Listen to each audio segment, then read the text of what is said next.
Hello बच्चों, let's see this question. In diploid organisms, phenomenon of crossing over is responsible for A. Linkages between gene, B. Recombination between the homologous gene, C. Segregation between genes या D. Dominance of the gene. इस question में हमें पूछा गया है बच्चों, इस question में हमें ये पूछ रहा है कि डिप्लॉयड ऑर्गेनिज्म में फेनोमेनन ऑफ क्रॉसिंग ओवर जो है वो रेस्पॉन्सिबल है for a linkage between the gene या recombination between the homologous chromosome, segregation between the gene या डोमिनेंस ऑफ द जीन। ठीक है बच्चों, तो इस क्वेश्चन को हम सॉल्व कैसे करें? इस क्वेश्चन को सॉल्व करने के लिए बच्चों हमारे पास एक की कॉन्सेप्ट है।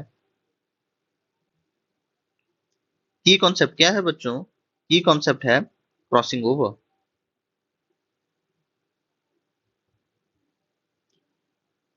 ये जो फेनोमेनन है बच्चों, ये हमको देखने को मिलता है in the pachytene stage of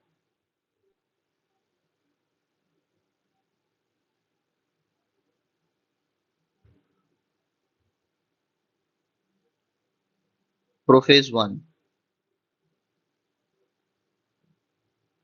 of the in the chitin stage of prophase one of meiosis one. Crossing over में होता क्या है बच्चों, यहाँ पे जो नॉन सिस्टर क्रोमाटिड्स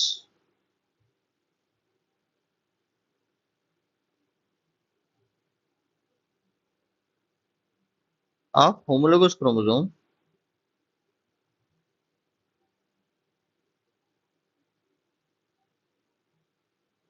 दे शेयर एक्सचेंज जेनेटिक मटेरियल। जब बच्चों ये जो एक्सचेंज होता है between the non sister chromatids of homologous chromosome, इनमें जो जेनेटिक मटेरियल का एक्सचेंज होता है, इस वजह से क्या रिजल्ट करता है बच्चों? ये एक्सचेंज ऑफ जेनेटिक मटेरियल की वजह से यहाँ पे रिकॉम्बिनेशन होता है, नेशन ऑफ जीन होता है बच्चों। ये एक बहुत इंपॉर्टेंट फैक्टर है जो कि इवोल्यूशन के लिए बहुत ज्यादा इंपॉर्टेंट है और ये वेरिएशन लाता है बिटवीन। ठीक है बच्चों, क्रॉसिंग ओवर ये जो होता है बच्चों, यहाँ पे एक पैटर्नल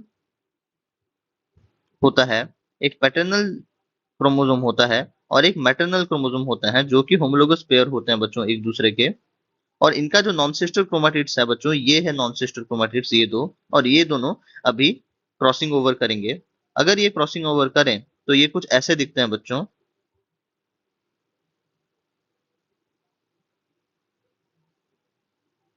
और यहाँ पे एक्सचेंज ऑफ जेनेटिक मटेरियल होता है जो कि रिजल्ट करता है in the recombination of the gene. तो हमें हमारा आंसर मिल गया बच्चों। In diploid organism phenomena of crossing over is responsible for क्या? Recombination of the homologous gene. ये बिल्कुल ही सही आंसर है बच्चों, option B, recombination between the homologous gene. But आइए हम दूसरे ऑप्शंस भी थोड़ा सा एग्जामाइन कर लेते हैं। ठीक है बच्चों, जब हम दूसरे ऑप्शंस को देखते हैं, यहाँ पे पहला आता है option A, linkages between the gene. बच्चों ये जो क्रॉसिंग ओवर है ये बिल्कुल भी रेस्पॉन्सिबल नहीं हो सकता for the linkages between the gene. Linkage हम किसे किसे कहते हैं बच्चों? अगर दो जीन्स प्रेजेंट हैं इन द सेम क्रोमोसोम। ठीक है बच्चों, अगर दो जीन्स प्रेजेंट हैं in the same chromosome in different loci, ये एक लोकाई है बच्चों, ये एक लोकाई है, तो हमें देखने को मिलेगा कि इन दो जीन के बीच लिंकेज प्रेजेंट है। इन दो जीन के बीच हमें लिंकेज देखने को मिल रहा है। तो यहाँ पे क्रॉसिंग ओवर वाली बात ही नहीं आती, यहाँ पे मैटरनल और पैटर्नल या फिर कोई होमोलोगस क्रोमोसोम के बीच क्रॉसिंग ओवर वाली बात ही नहीं आती। लिंकेज के लिए रेस्पॉन्सिबल है क्या? कि वो सेम क्रोमोसोम पे प्रेजेंट हो। ठीक है, सेम क्रोमोसोम के डिफरेंट लोकाई में प्रेजेंट हो। रेदर जो क्रॉसिंग ओवर होता है बच्चों, ये क्रॉसिंग ओवर लिंकेज को कम कर देता है। क्योंकि अगर यहाँ पे कोई कहीं पे क्रॉसिंग ओवर हो जाता है दिस इन बिटवीन दिस कहीं पे क्रॉसिंग ओवर हो जाता है बच्चों, देन लिंकेज पॉसिबल नहीं हो पाएगा।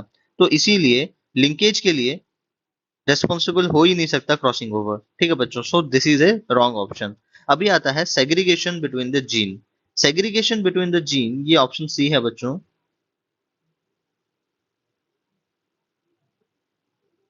Between gene.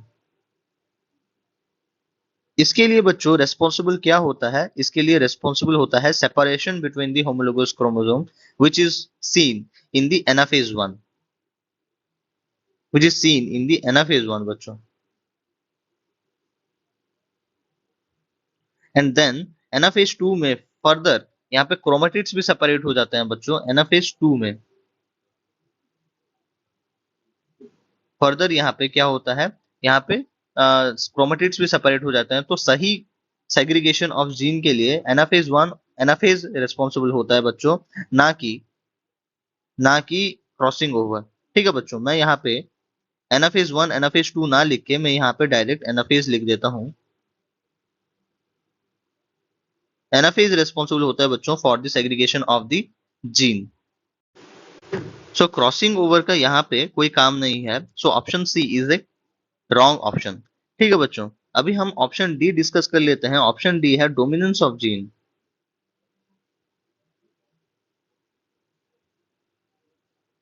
ये बच्चों एक प्रॉपर्टी है एक जीन का, क्योंकि जीन में एक जीन का बहुत सारे एलिलीज हो सकते हैं। कुछ मान लीजिए मैं बात कर रहा हूं जीन फॉर दी टॉलनेस या फिर हाइट। ठीक है बच्चों, तो जीन फॉर जो हाइट है, हाइट के कैरेक्टर के लिए जो जीन है, इसका दो एलिलीज हैं बच्चों, capital T and small T. यहाँ पे जो कैपिटल टी और स्मॉल टी है, एक एलिली यहाँ पे डोमिनेंट है और दूसरा एलिली यहाँ पे सबमिसिव है। तो जो डोमिनेंट एलिली है और सबमिसिव एलिली है, ये है इंट्रिंसिक फैक्टर बच्चों, इसमें क्रॉसिंग ओवर का कोई हाथ नहीं है।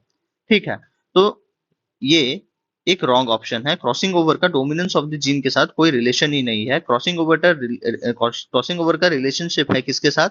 Recombination between the homologous gene के साथ। So this is the correct answer. Option B is the correct answer. Hope you understood this well. Thank you.